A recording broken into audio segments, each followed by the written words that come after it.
Good morning, friends, and good morning, new subscribers. And hello, especially to Debbie Jean, who recently asked about the Mackinac Bridge.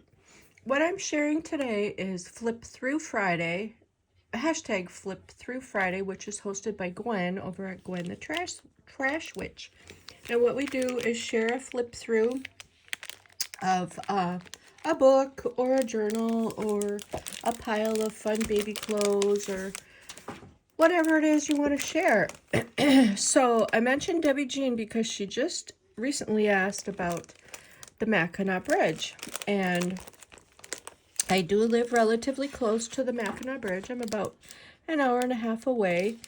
And this is a library book I have checked out. Interesting. It is signed to Alan and Mary Gerard. Best wishes, Lawrence A. Robin. So, dedicated to those people, the father of the Mackinac Bridge and the bridge the faith has built. This is by Lawrence A. Rubin. So, he has signed the book. That's pretty cool. This book was published in, well, it's the Kiwanis Club of St. Ignace in 1979. I do know that the Mackinac Bridge was built in it opened in 1958, a year before I was born. And the Mackinac Bridge connects the lower peninsula of Michigan to the upper peninsula of Michigan, and it is 5 miles long. And they do an annual walk of the Mackinac Bridge on Labor Day. So I thought this is copyright 1958. Wow, interesting. So Wayne State University Press. Copyright transferred 1975. So what did I just say? 1979. Anyway, this is a chronological history of the Mackinac Bridge. And, well, here are some of the workers, the engineers, up on the top of one of the towers. And I remember when it was $1.50 to cross the Mackinac Bridge. You do pay a toll on the north end of the suspension bridge. And I think now it is up to $5 to cross the Mackinac Bridge. Interesting artwork here. So there's an introduction and lots of text, the design.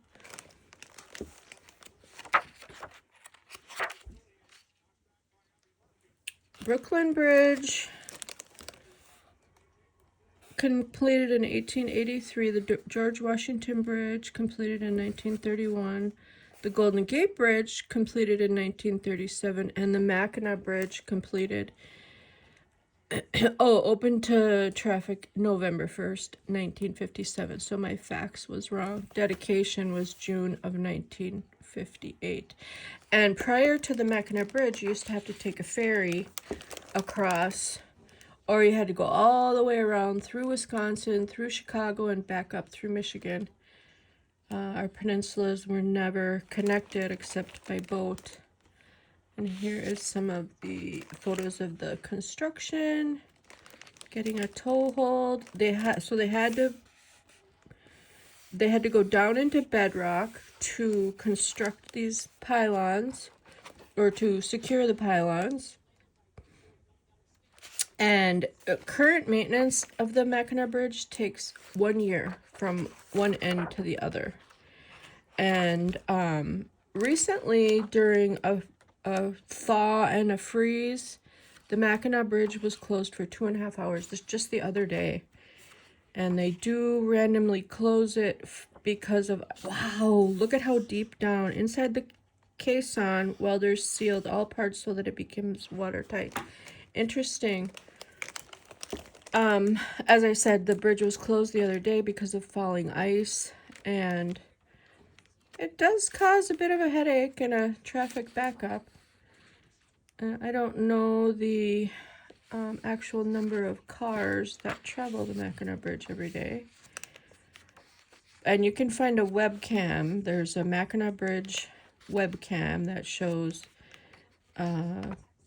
the southbound track. The webcam is posted at the north end of, that's interesting, American Bridge, U.S. Steel.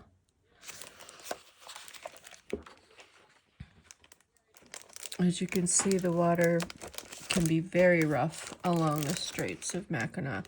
The Straits of Mackinac connect Lake Michigan to Lake Huron, right there through the straits. And as I said, this is multiple photos of construction. Here they are building and securing those foundations, forming stepping stones across the straits. So Lake Michigan is on the west side of the bridge. Lake Huron is on the east side of the bridge.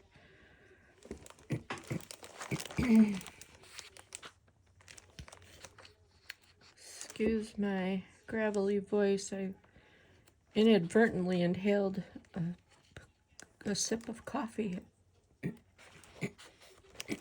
Pardon me for clearing my throat. Wow, look at this. Beginning in 1955, 55,000 coils of steel wire for the cables had been shipped for storage to Sault Ste. Marie, Michigan. Sault Ste. Marie is the locks that connect Lake Superior to the to Lake Huron. Buildings were specifically erected to store these coils. Interesting. So the suspension is all cabled wires from the top of one span to the top of the other, and then there are vertical cables connecting as well. Well, some people are very frightened to cross the Mackinac Bridge driving. I am not. I think it's just so awesome to be on that bridge and to see the water beneath. And so I am planning to walk the Mackinac Bridge this year on the Labor Day Bridge Walk. As I said, it's 5 miles long, and they do have emergency personnel, and they do have buses if for some reason you do need to cut your walk short. My late brother George walked the Mackinac Bridge many, many years, and we just never coordinated our lives, and sadly, to walk the bridge together. So I'm going to walk in honor of him this year. So thank you for joining me for Flip Through Friday. Trying to see where this is. Oh, okay. This is the northbound span, or you come up I-75 and you take this. It looks like a roundabout. It's not a roundabout. It's just a merge lane onto US 2, which cuts across the UP from east to west. My son visited the Mackinac Bridge a few years ago during the 4th of July celebration, and he enjoyed seeing the fireworks from there. Hey, check it out, you guys. There's the moon. I am currently working on a moon journal, and the moon has been consuming my interest as of late. So, thanks, as I said, thanks for joining me. Here is a map of Michigan. As I said, Upper Peninsula or the UP, Lower Peninsula or downstate, up north, downstate, and the Mackinac Bridge is here. Here's Lake Superior, Lake Michigan, Lake Huron, and the Sioux locks are up in here where